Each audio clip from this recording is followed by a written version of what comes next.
Hi, I just want to say what a wonderful, beautiful privilege it is to have come to this event. And it would not have happened if I hadn't actually injured my back really badly last year. In fact, this time last year I was in a wheelchair. And I damaged the lower part of my back, my S1 nerve, and I was already carrying about 7 or 8 kilos more than I am now.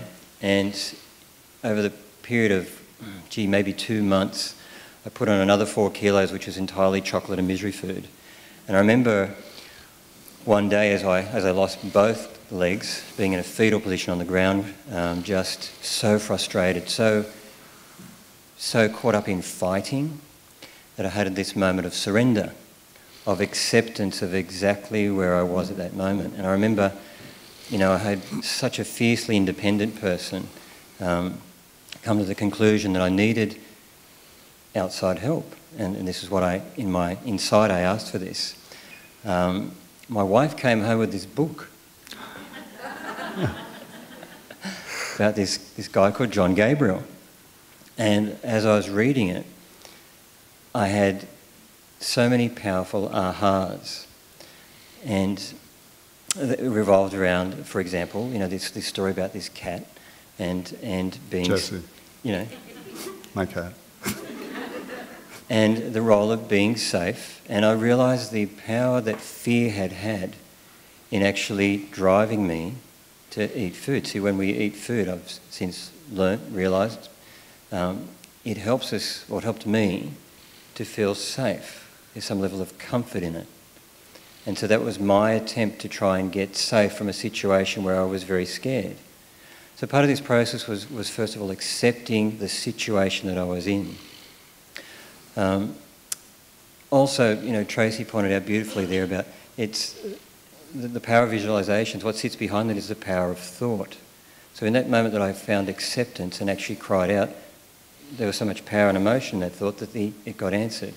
Well, the same thing then begins to happen as you hold this picture of where it is you want to get to. So for me back then it was actually walking. And I had this very strong urge actually to go to Uluru as a walking holiday. So I rang up my wife and I said, I want to go to Uluru. And she said, great, let's set it up for next year. And I said, no, we've got to go now.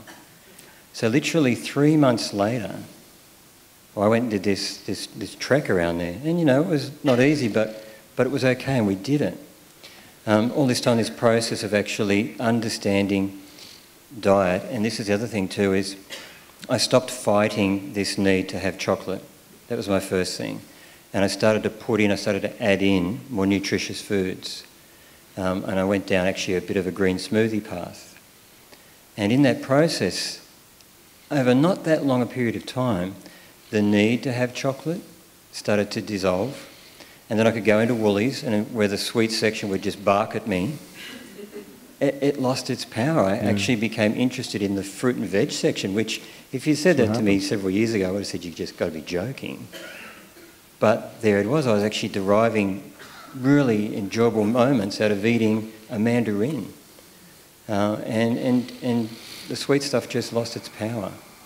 So since that time, I don't have any before and afters because I wasn't actually contemplating this, although I checked my driver's license, which is kind of interesting, and I had a fat face. The thing is, I lost 12 kilos following this approach. That's great. Well, you look super fit, so yeah.